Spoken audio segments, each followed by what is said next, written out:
Rotti suddenly became shy again. He crossed to the window, gazing at the city, fingering the plush drapes. "I don't understand it," he said almost to himself.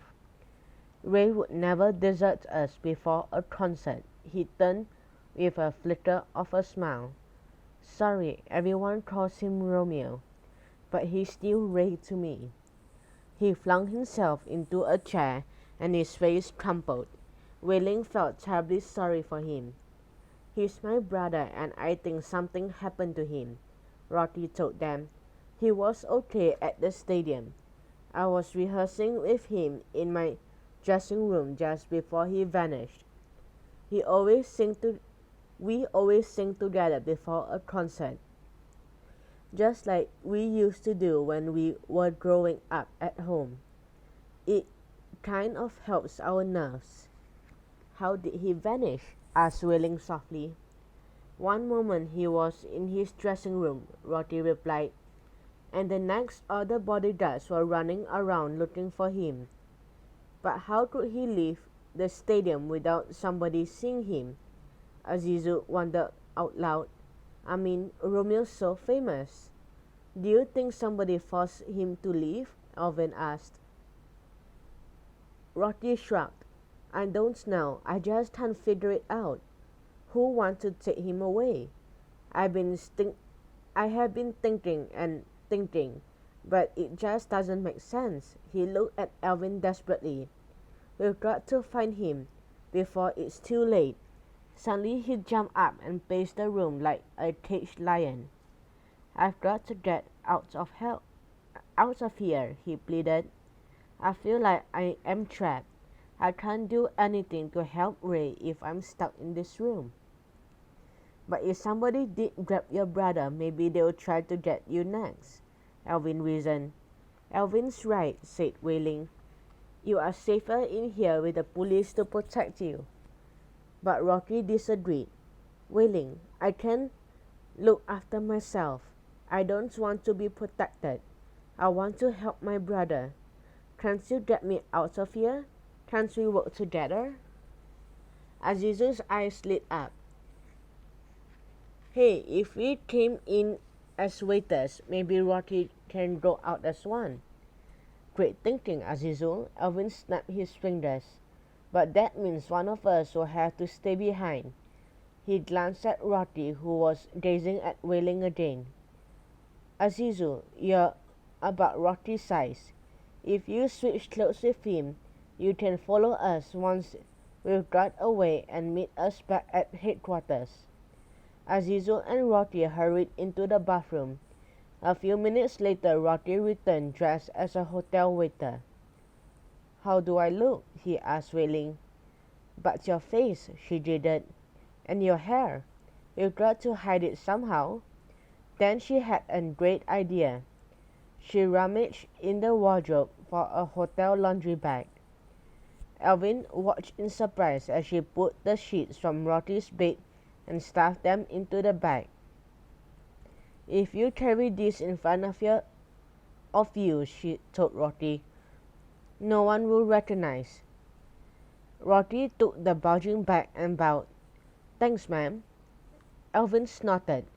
Just then Azizu emerged from the bathroom, wearing Rocky's clothes. "Wow, I'm a pop star," he called. "How do I look, Alvin?" But Alvin just shot him an angry look and headed for the door. Next door, in room 4002, Rafe, Mas, and Cinchita had been greeted with a torrent of abuse. "Can't you people leave me alone?" Frankie screamed at them as he slammed the door, his hair swirling around his head like a purple storm. "Don't you know what's happening? Why do you keep pestering me? I've got more important things to worry about than whether my room needs cleaning." A fat, round little man shouted at him from the couch. "Leave them be, Frankie. They're only doing their job." Frankie wheeled to face him. "Well, I wish you'd do yours. You're supposed to be our manager, Maxie." You make 20% of everything we make, man. And what have you done to earn it this morning, man? Nothing. Cinchita stared in horror as Frankie's tantrum grew louder. You brought us to this stupid city, man, he ranted. He punched the air in front of Maxie's trembling face. I didn't want to come here. It's all your fault. Cinchita stepped forward, quivering with rage. Our city is a nicer place than where you came from, she told him. What gives you the right to be so rude? Everyone stared at her in a sudden silence. Frankie's mouth hung open for a long moment. Then he snapped his fingers and pointed at the door. You get out now. Cinchita's hands were on her hips. She glared at him with a look of disgust. I know why Romeo vanished. He couldn't stand you a moment longer. Frankie wilted and took a step back. Maxie, the manager, slapped his thighs. I love it, he laughed. A woman who can stand up to Frankie. Frankie returned Cinchita a twisted smile. You listen to me. Romeo's a pest. It's just like him to run out on us. But what if he didn't? Asked Raphael quietly. What if someone took him away? Frankie spun around and glared at Raphael. You mean someone kidnapped him? At first he let out a mocking laugh. Who'd want to kidnap Romeo? The next moment his skin turned the color of ash. Hey, if they took Romeo, I could be next. He reached across and grabbed Maxie by the collar. He hauled him to his feet and began shaking him. You heard what the man said. What are you going to do about that? What are you doing to protect me? Cinchita looked ready to slap him, but Mouse put her away. I think we'd better go before we both hit him, she whispered. They slid from the room with Frankie's screams ringing in their ears. In the corridor, the police gave them a sympathetic look and waved goodbye. But when they reached the service elevator, a surprise awaited them. Hi, Alvin. Hi, Ling, Mars called to her friends. Then she froze, staring at the waiter hidden by the laundry bag. But that's not Azizu. Meet our new detective, Alvin told her. Rocky Doggett.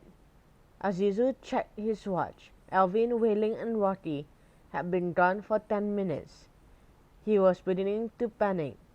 The loud shouting from the next room made him even more anxious. If that was Cranky Frankie making all that noise, Azizu thought with a shudder he didn't want to be caught in here alone. Frankie would probably rip him to pieces. And then he had an idea.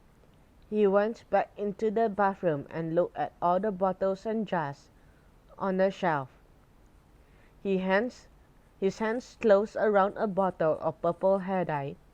This is either the smartest thing I've done, he told his reflection in the room, or the dumbest. He filled the basin with water and rinsed his hair. Then he tipped some dye onto his hand and rubbed it briskly into his hair. He stared at his bright purple mop and grinned. And pretend you're a pop star, he told himself.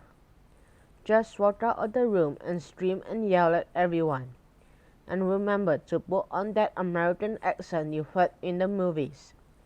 He crossed to the door and whisked a peek into the corridor.